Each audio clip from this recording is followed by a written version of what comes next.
Allahu, Allahu, Allahu, Allah. Some of the guidance that Allah subhanahu wa ta'ala has given us in the glorious Quran concerning children. Very briefly. First of all, in Surah Shura, Surah number 42, verses 49 and 50, Allah subhanahu wa ta'ala tells us, أعوذ بالله من الشيطان الرجيم لله ملك السماوات والأرض. To Allah belongs the sovereignty of the heavens and the earth.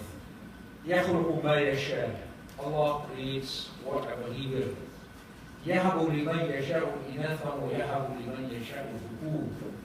He bestows as a gift from Himself on whomsoever He pleases female children. And He bestows as a gift on whomsoever He pleases male children. أو يزوجهم ذكرانا وإناثا. Or He bestows both male and female children. ويجعل من يشاء عقيما. And He leaves childless whomsoever He wills. So children are a gift from Allah subhanahu wa ta'ala. And then Allah subhanahu wa ta'ala tells us in Surah Al-Kahf, Surah number 18, ayah number 46, Al-Mal wal-Banoon Zinatul Hayati Dunya. Wealth and children are the adornment of the life of this world.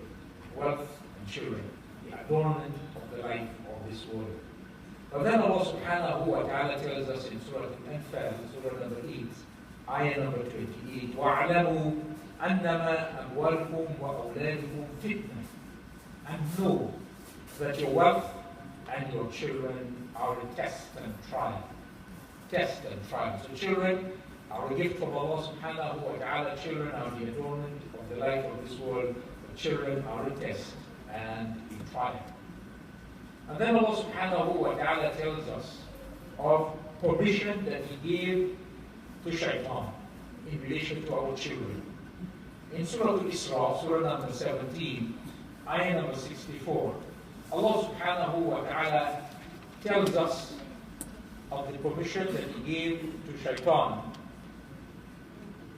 at the dawn of creation after he was cast out and he refused to make sajda to Adam alayhi salam. And then He said that He was going to mislead and misguide the whole of mankind, except the righteous servants of Allah subhanahu wa ta'ala. So this is Surah Isra, Surah number 17, ayah number 64. وَاسْتَفْزِزْ مَنِ اسْتَطَعْتَ مِنْهُمْ بِصَوْتِكَ وَأَجْلِبْ عَلَيْهِمْ بِخَيْلِكَ وَرَجِلِكَ. Lead to destruction those whom you can from among them with your voice, with your seductive voice. And make assaults on them with your cavalry and your infantry, the cavalry and the infantry of shaitan. And then Allah says, وَشَارِكُمْ بِالْأَمْوَالِ وَالْأَوْلَادِ. And share with them wealth and children. وَعِدْهُمْ. And make promises to them. And Allah says, وَمَا يَعِدُهُمُ الشَّيْطَانُ إِلَّا غُرُورًا. Shaitan promises nothing but deception. And Allah subhanahu wa ta'ala told shaitan, إِنَّ عِبَادِي لَيْسَ لَكَ عَلَيْهِمْ سُلْطَانٌ. O shaitan, as for my servants, you will have no authority over them. So shaitan has been given permission, among other things, to share our wealth and share our children. So wealth that is acquired unlawfully, shared by shaitan. Wealth that is utilized unlawfully, shared by shaitan. Wealth for which the obligations are not carried out is also wealth shared by shaitan with us.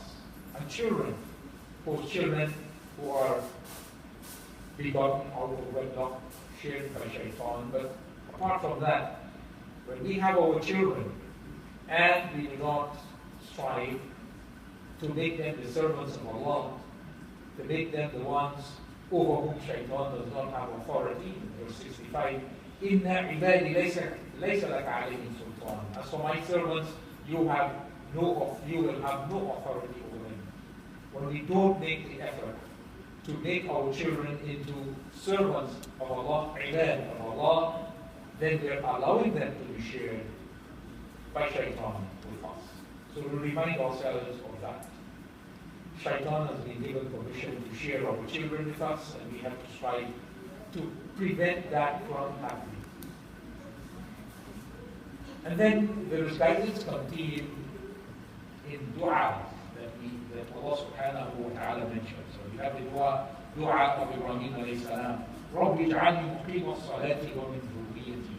Oh my Rabb, make me one who establishes salah, and from among my offspring make those who establish salah as well. So we pray, we beseech Allah subhanahu wa ta'ala to make our children those who establish salah. Obviously, we cannot be making dua to Allah subhanahu wa ta'ala without at the same time striving in the direction delineated by that dua.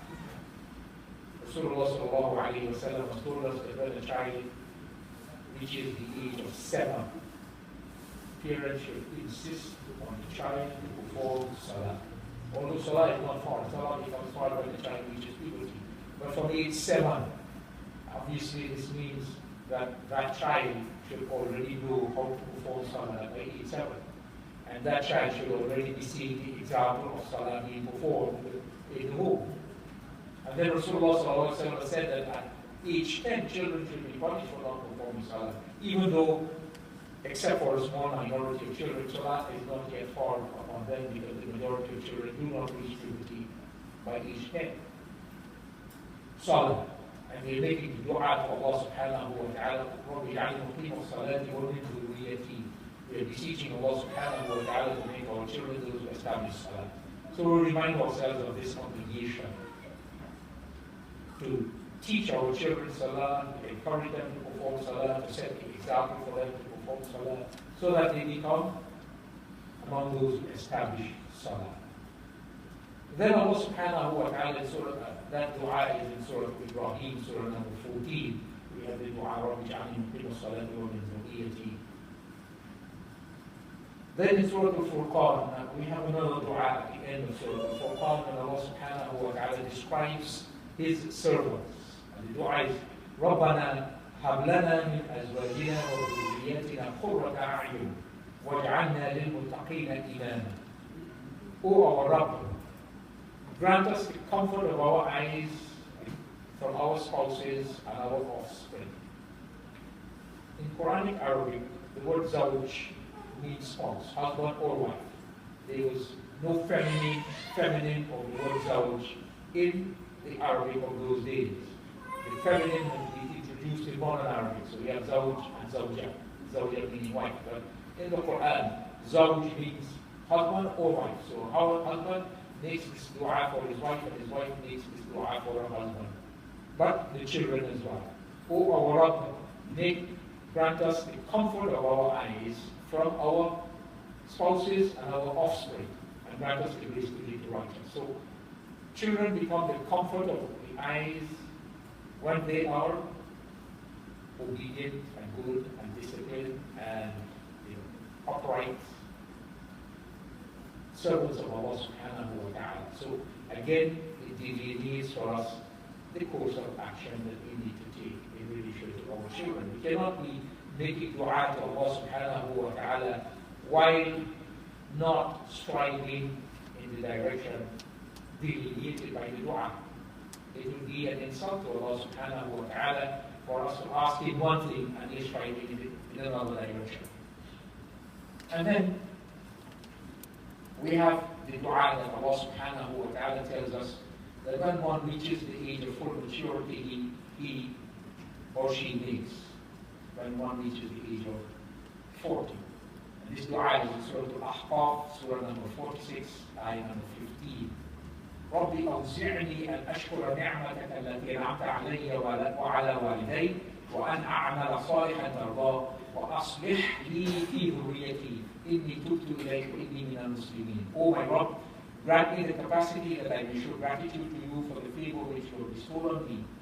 And grant me the capacity to show gratitude to you for the favor which you have bestowed on my two parents. And grant me the capacity to act righteously, earning your pleasure. And be gracious to me in my offspring. Make my offspring good and accomplished. Verily I turn to you in repentance, and verily I am among those who submit. So we beseech Allah subhanahu wa ta'ala in this dua to make our children good and accomplished. Again, the course of action delineated by this dua for us is that we have been striving to make our children good and accomplished.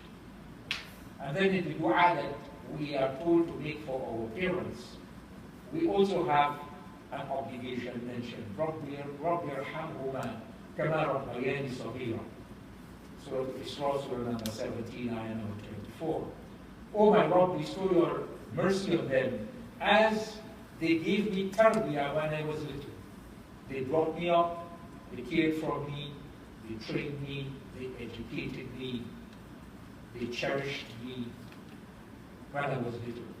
So the functions of parents in relation to their children are mentioned in this dua. The function of tarbiyah. The beloved Messenger sallallahu alayhi wa sallam in the report said, no parent bestows on his or her child a gift more meritorious than adab hasan, a good and beautiful adab, training, education, upbringing. So the duty of adab or tarbiyah. And then we have the command which we should pay attention to in Surah Al-Tahrim, Surah number 66, ayah number 6.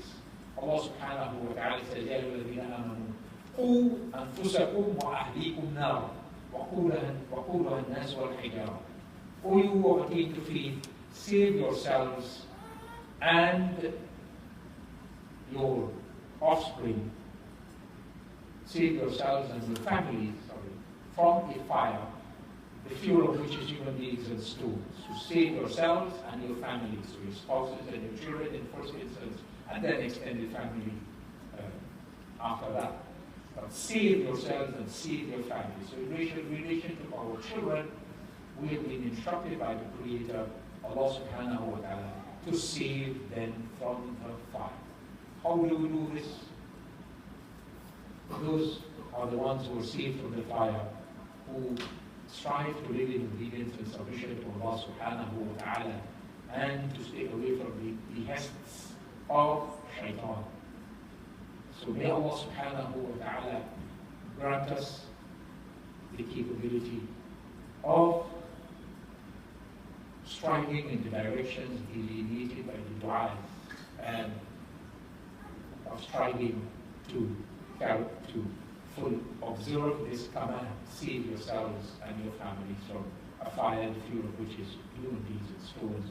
And may Allah subhanahu wa ta'ala bless and guide all of the children, and may He bless and guide us all. Assalamu alaikum wa rahmatullahi wa الله الله الله